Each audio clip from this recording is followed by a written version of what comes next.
Les libéraux et les Verts ont déjà chiffré leur plateforme électorale. Bref, ils ont déjà expliqué comment ils entendaient payer leurs promesses. Les conservateurs et les NPD promettent de le faire sous peu. Alors, est-ce que tout ça tient la route? Je reçois Yves Giroux, le directeur parlementaire du budget. Bonjour, Monsieur Giroux. Bonjour. Donc, il faut préciser, vous êtes indépendant, vous êtes un agent du Parlement indépendant en prévision de cette campagne électorale-ci. Vous vous êtes engagé à passer au pain fin les promesses des partis. C'est une première. Expliquez-nous, rappelez-nous d'abord, qu'est-ce que vous faites pendant la campagne électorale en regard de ces promesses? Donc, pendant la campagne électorale, comme vous le mentionnez, je suis un agent du Parlement indépendant et non partisan. Donc, à la demande des partis politiques, ils peuvent me soumettre des propositions qu'ils comptent faire pendant la campagne électorale, donc des promesses pour estimation, donc pour estimer les coûts ou encore les revenus. On a eu certaines mesures qui génèrent des revenus. Donc, à la demande des partis politiques, je peux estimer le coût de certaines de leurs promesses ou de l'ensemble de leurs promesses, selon le cas, selon ce qu'ils préfèrent que je fasse. Bon, les libéraux et les Verts ont déjà chiffré leurs promesses. Ça veut dire que vous êtes déjà passé à travers leurs chiffres et tout. On va commencer par les libéraux. Vraiment, il y a évidemment plusieurs promesses jusqu'à maintenant. Plus d'argent pour les entreprises en démarrage, augmenter les allocations pour les enfants, pour les personnes âgées, des prêts sans intérêt pour les rénovations éco-responsables. Tellement que les libéraux prévoient des déficits plus importants que ce qu'ils avaient prévu dans le budget Morneau au mois de mars de cette année. Juste pour l'an prochain, c'est 27,4 milliards, 84 milliards en 4 ans pendant le prochain mandat. Est-ce que ça tient la route, les promesses des libéraux jusqu'à maintenant, à la lumière de ce que vous avez vu? Bien, ce qu'on a fait, c'est qu'on a estimé les mesures que les libéraux ont bien voulu qu'on estime. Donc, ils nous ont demandé d'estimer 24 promesses électorales. Donc, on a estimé ces promesses-là. Donc, pas toutes les promesses électorales. Évidemment, pas toutes. Il y en a pour lesquelles des promesses ont été faites, mais il n'y a pas d'estimé qui a été publié par mon bureau. Donc, pour celles-là, on peut supposer logiquement qu'on ne m'a pas demandé d'estimer le coût de ces promesses-là. Et la législation est aussi claire que je peux estimer les coûts des promesses électorales à la demande des partis, mais la législation ne dit pas ce que je dois faire avec les plateformes. Donc, je n'ai pas le rôle de déterminer si la plateforme au complet d'un parti, incluant ses prévisions de déficit ou de surplus, sont réalistes ou non. Donc, je ne peux pas me prononcer là-dessus formellement, mais ce que je peux faire, c'est estimer le total de ce qui m'est soumis. Et dans le cas des libéraux, c'est pas l'ensemble des mesures qui m'ont été soumises. Mais c'est quand même plusieurs mesures? Oui, comme je l'ai mentionné, je crois que c'est 24, mais de mémoire... Sur quelques dizaines? Oui, il y en manque quelques-unes, là, évidemment, mais ce que les libéraux ont décidé de faire, c'est de nous demander, à moi et mon équipe, d'estimer les mesures les plus importantes. C'est ce qu'ils ont dit dans les médias. Donc, les mesures qui sont phares, selon eux, nous ont été... Comme lesquelles, par exemple? Par exemple, les augmentations à l'allocation canadienne pour enfants, les crédits, pas les crédits, pardon, les congés parentaux, une bonification des congés parentaux. Et là, j'ose pas trop m'avancer parce que... Mais des trucs, effectivement, j'ai mentionné d'entrée de jeu des trucs qui ont été annoncés dans les premiers jours de la campagne électorale. Bon, les libéraux, toujours, disent qu'ils vont financer leurs promesses en imposant une taxe. Ça, ils ont laissé ça en fin de semaine, 3 aux géants du Web, les Netflix de ce monde, à compter de 2020. On dit que ça se traduirait par 730 millions en revenus pour d'ici à 2023, donc dans le prochain mandat. Taxe de 10 sur les biens de luxe, les gens qui achètent des voitures, des bateaux, des jets privés, qui se traduirait par 621 millions de plus dans les coffres de l'État à la fin du prochain mandat. On dit que les libéraux disent qu'ils vont s'attaquer aux échappatoires fiscaux des entreprises, qui se traduiraient par des recettes de 1,4 milliard de dollars en 2023. Est-ce que ça paie les promesses, à la lumière de ce que vous avez regardé?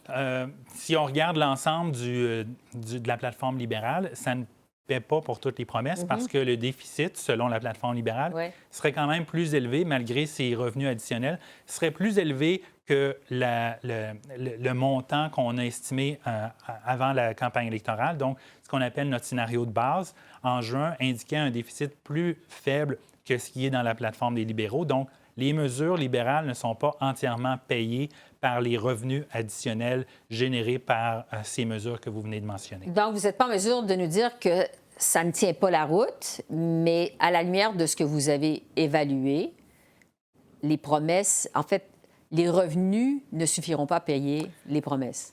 Non, puisque le déficit, selon la plateforme libérale, serait plus élevé que le scénario qu'on a publié, qu'on a rendu disponible sur notre site Web au mois de juin. Donc, on a publié ça en juin pour s'assurer que les partis avaient tous la même information de base à partir de laquelle bâtir leur plateforme électorale. Et ça n'incluait pas, évidemment, les promesses électorales qui ont été faites. Donc, les partis peuvent ajouter ou soustraire selon les revenus qu'ils génèrent ou encore les promesses de dépenses qu'ils font pour estimer eux-mêmes leur propre déficit. Et les libéraux montrent un déficit qui est plus élevé que ce qu'on avait en juin, ce qui indique qu'ils vont dépenser plus que les mesures de revenus additionnels. Un mot rapide sur les Verts, parce qu'ils promettent des mesures qui s'élèvent à 87 milliards. Entre autres, un régime d'assurance médicaments universel, ce qui coûte de l'argent, plus d'aide pour les personnes souffrant de santé mentale, la gratuité scolaire après le secondaire, en plus de couper dans des taxes.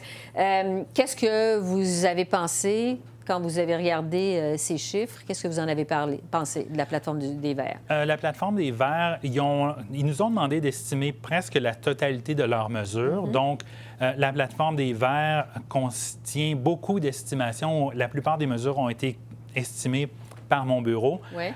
Donc, il y a beaucoup de mesures de dépenses sociales très généreuses, mais il y a aussi beaucoup de mesures pour générer des revenus. Comme quoi, par exemple? Comme par exemple une taxe sur les transactions financières, des taxes sur les géants du Web, une lutte à l'évasion fiscale. Donc, il y a un ensemble de mesures qui généreraient beaucoup de revenus, mais pour plusieurs de ces mesures-là, on est en territoire inconnu. Par exemple, une taxe sur les transactions financières, même si le taux de la taxe est très, très faible, ce n'est pas une taxe qui a été instaurée dans beaucoup de juridictions.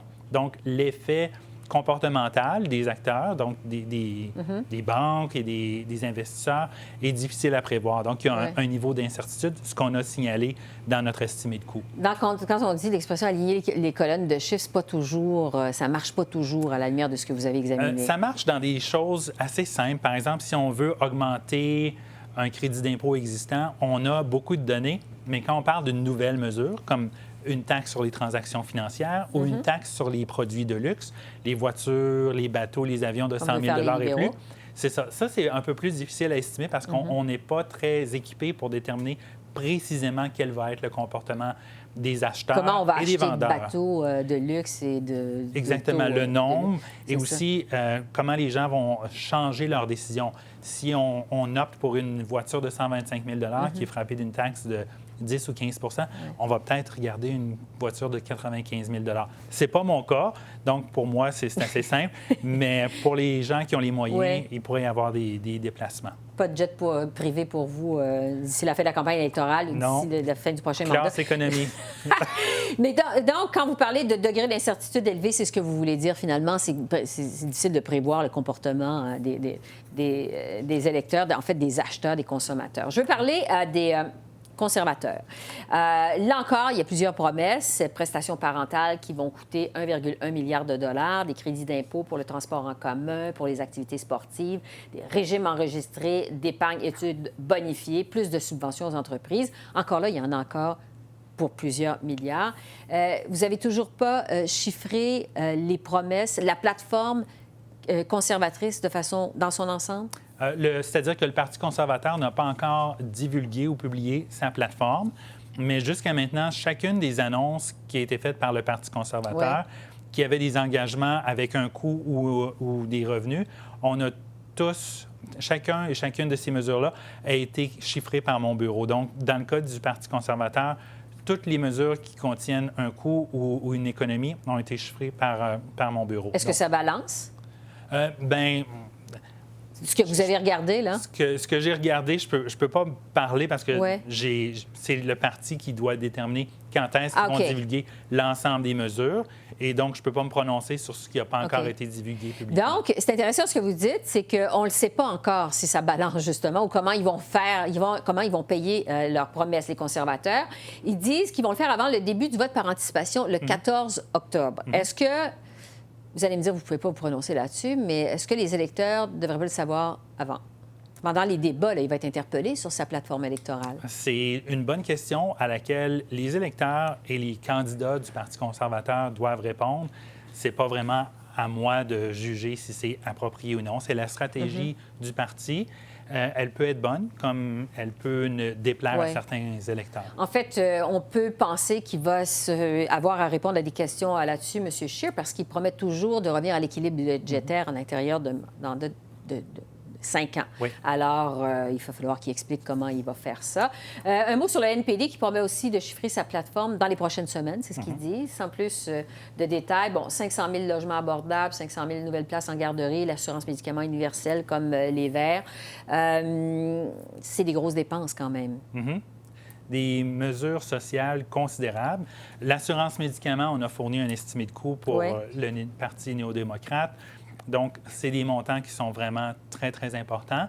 Et là encore, il y a aussi des mesures fiscales pour payer au moins en partie ces dépenses sociales-là. Mais je n'ai pas vu le bilan financier du Parti néo-démocrate. Est-ce que vous avez le sentiment qu'il y a plus de promesses électorales cette élection-ci qu'il y en avait dans le passé, les élections précédentes, ou si ça s'équivaut? J'ai pas l'impression qu'il y en a plus, mais j'ai l'impression que l'emphase est beaucoup plus placée sur les dépenses de nature sociale plutôt que les dépenses de nature économique. Donc, Les familles de la classe moyenne. et celles qui aspirent à en faire partie, comme, Oui. comme un parti là comme slogan, oui, beaucoup de dépenses sociales, un peu moins d'emphase sur les dépenses ou les promesses de nature économique. Les économistes, plusieurs économistes voient pointer des signes de récession, ou peut-être pas de récession, mais de ralentissement économique dans un avenir rapproché. Est-ce que les partis jouent avec le feu en faisant des promesses aussi importantes que ça en campagne électorale? C'est certain qu'avec un horizon économique qui s'assombrit légèrement, c'est toujours risqué de promettre beaucoup, beaucoup de dépenses. Donc, si on a un ralentissement économique, quand on promet des dépenses, les dépenses, c'est certain qu'on va les faire. C'est toujours facile de dépenser, mais les revenus pourraient ne pas être au rendez-vous. Donc, c'est toujours un peu risqué de promettre des dépenses qui vont être payées par des revenus qui pourraient ne pas être au rendez-vous, surtout si la croissance économique est moins bonne que ce qu'on anticipe. Yves Giroux, directeur parlementaire du budget, merci beaucoup d'être passé par nos studios. On va vous recevoir quand le NPD et les conservateurs auront chiffré leur plateforme électorale au complet. Merci beaucoup. Ça me fait plaisir. Merci, au revoir. Au revoir.